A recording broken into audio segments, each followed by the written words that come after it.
Je crois vraiment aux choses que je vais vous dire car elles ont marché pour moi et j'aurais aimé les connaître lorsque j'avais 21 ans. N'a pas à être compliqué.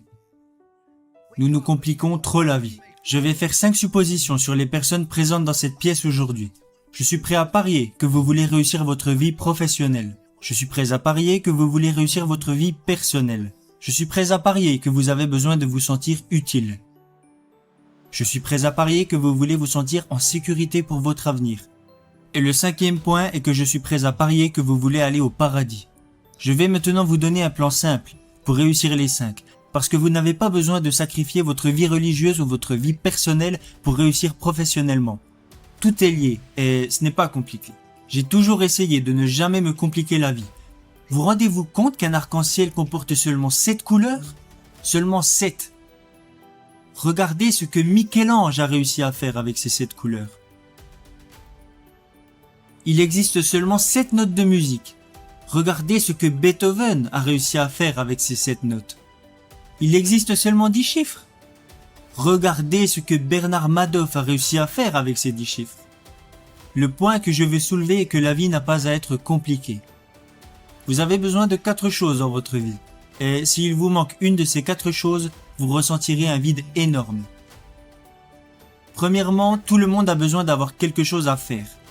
Deuxièmement, tout le monde a besoin d'avoir quelqu'un à aimer. Troisièmement, tout le monde a besoin de croire en quelque chose et dans mon cas, je crois en Jésus-Christ, notre Seigneur et notre Sauveur. Et le 4e point dont vous avez besoin dans votre vie est que vous devez avoir un but à atteindre. Que voulez-vous faire maintenant? Ayez des buts et des rêves ambitieux. Je crois que c'est absolument essentiel. Ne reproduisez pas les erreurs que j'ai commises. J'ai fait beaucoup de choses stupides dans ma vie, mais laissez-moi vous révéler la bêtise que je regrette le plus. Quand j'ai débarqué à l'université de Notre-Dame, j'ai pris l'équipe qui était au plus mal pour la mener au sommet pendant 9 années consécutives. Chose que personne n'avait réalisée avant et que personne n'a refait depuis. Nous sommes arrivés au sommet et nous y sommes restés. Voilà la chose que je regrette le plus. Vous savez, il y a un dicton qui dit « Vous progressez ou vous mourrez. Soit l'arbre grandit, soit il meurt. » Il en va de même pour votre mariage, il en va de même pour votre business ou pour vous-même en tant que personne. Et je ne dis pas ça parce que je suis vieux, même si maintenant mes bougies d'anniversaire coûtent plus cher que mon gâteau. Cela est plutôt en rapport avec les efforts que vous devez faire pour vous améliorer. Nous avons atteint le top et j'ai dit nous y sommes arrivés, restons comme ça, ne prenons plus de risques. Nous avons terminé second du championnat et tout le monde a dit que j'étais un idiot. Alors que le gars qui termine dernier au concours de médecine, lui, il l'appelle docteur. Ça me semble injuste. Quand j'ai quitté Notre-Dame, je n'aurais jamais pensé entraîner à nouveau. Où aurais-je été après Notre-Dame? Ma mère disait, quand tu quitteras Notre-Dame, tu iras directement au paradis, t'asseoir à côté du pape. Tu n'auras plus l'âge d'entraîner. Alors, je suis parti vivre dans une ville où l'âge moyen ne faisait qu'augmenter. Et là, ce que j'y ai découvert est que je n'étais pas fatigué d'entraîner. Vous devez avoir un but, un rêve à atteindre. Et même si vous avez déjà accompli de grandes choses, qu'en est-il à présent? Je vais vous dévoiler un plan simple pour réussir les 5 hypothèses que j'ai faites au début de ce discours. Je crois vraiment aux choses que je vais vous dire car elles ont marché pour moi et j'aurais aimé les connaître lorsque j'avais 21 ans. Il n'y a que 3 règles que vous devez suivre. Règle numéro 1, faites ce qui est bien.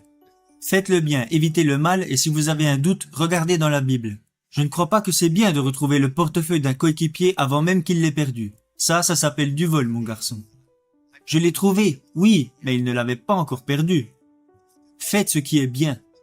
Il n'y a jamais de bon moment pour faire de mauvaises choses. Et il n'y a jamais de mauvais moment pour faire de bonnes choses. Faites le bien et soyez honnête avec vous-même. Jeunes gens, profitez de la vie. Amusez-vous. Vous allez avoir des problèmes. Vous allez rencontrer des difficultés. Ça fait partie de la vie. Ce n'est pas parce que vous êtes diplômé que vous n'aurez pas de problème. Et ne racontez pas vos problèmes à tout le monde. Savez-vous que 90% des personnes n'en ont rien à faire? Et les 10 autres pourcents sont contents que vous les ayez. Alors vous feriez mieux de les garder pour vous. Vous allez avoir des problèmes. Alors amusez-vous dans tout ce que vous faites. Et si vous aimez vraiment ce que vous faites, les gens prendront du plaisir à être à vos côtés. À chaque fois que je me réveillais les jours de match, je me disais « Aujourd'hui sera une journée incroyable ». Et je le pensais vraiment. Car si vous aimez vraiment ce que vous faites, les gens prendront du plaisir à être à vos côtés.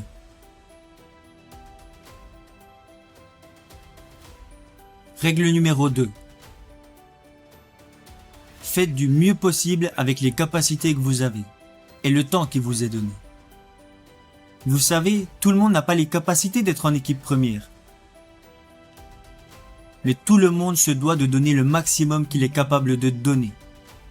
Si vous voulez échouer, alors vous avez le droit d'échouer. C'est ça qui est génial dans ce pays. Vous n'avez pas le droit de faire échouer les autres si vous n'exploitez pas au mieux vos capacités. Vous avez mis un enfant au monde. Vous avez un business. Vous avez rejoint une équipe. Vous avez des obligations et des responsabilités envers d'autres personnes. C'est pourquoi vous vous devez de donner le maximum de ce que vous êtes en mesure de donner, dans tout ce que vous faites. Ce n'est pas compliqué. Vous savez, jeunes gens, je suis né avec une cuillère d'argent dans la bouche. Je suis né à Follansbee, en Virginie occidentale. Je suis repassé à l'endroit où je suis né hier, vers 22h30. Je suis né dans la cave de ma maison, mis au monde par le docteur McGraw. Nous n'avions qu'un lit pour moi, ma sœur et mes parents. Nous avions une demi-baignoire et une petite cuisine. Et nous avons vécu dans cette maison pendant plus de 7 ans. Il n'y avait pas d'aide sociale à l'époque, nous n'avions pas de coupons alimentaires et nous n'avions pas d'argent de côté. Mais j'ai toujours eu assez à manger, parce qu'à chaque fois que je voulais me resservir, mon père me disait non, tu en as déjà eu assez. Mais la raison pour laquelle je dis que je suis né avec une cuillère d'argent dans la bouche, mon père avait arrêté l'école en CM1, voilà toute l'éducation qu'il avait. Alors pourquoi je vous dis que je suis né avec une cuillère d'argent dans la bouche ?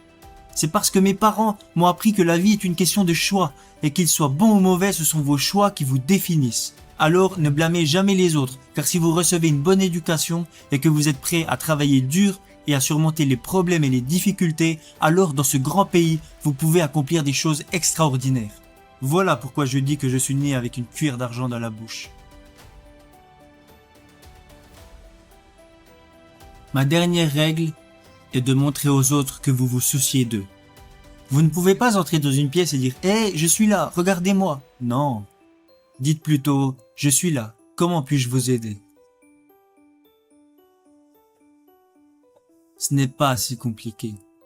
Souciez-vous sincèrement des autres, car vous pouvez impacter la vie de chaque personne que vous rencontrez par un sourire, un mot gentil ou un encouragement. Parce que vous voyez, quand vous faites de bonnes choses, les gens seront toujours plus à même de vous faire confiance. Ma femme et moi nous sommes mariés car nous avons trouvé cette confiance en nous, et nous ne l'avons jamais perdue.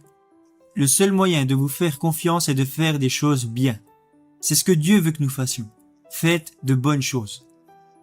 Le second point est de faire le maximum avec les capacités que vous avez, parce que quand les gens apprendront que vous vous êtes engagé à viser l'excellence, ils auront envie de vous suivre. Aidez les autres et souciez-vous d'eux. Parce que beaucoup d'entre vous vont avoir du succès et gagner beaucoup d'argent. Mais quand vous mourrez à la fin, à quoi vous servira-t-il ? Mais heureusement, beaucoup d'entre vous vont plutôt choisir de devenir signifiants. Être signifiant, c'est quand vous aidez les autres personnes à réussir. N'est-ce pas là vraiment le but de la vie ?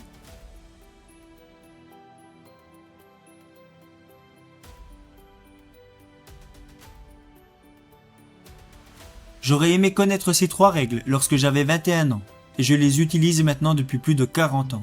C'est pour cela qu'il y a une statue de moi devant l'école, même si je pense qu'ils l'ont plutôt mise là pour que les pigeons puissent se reposer. Mais si vous la regardez bien, il y a 3 mots inscrits au pied de cette statue. Confiance, engagement, amour.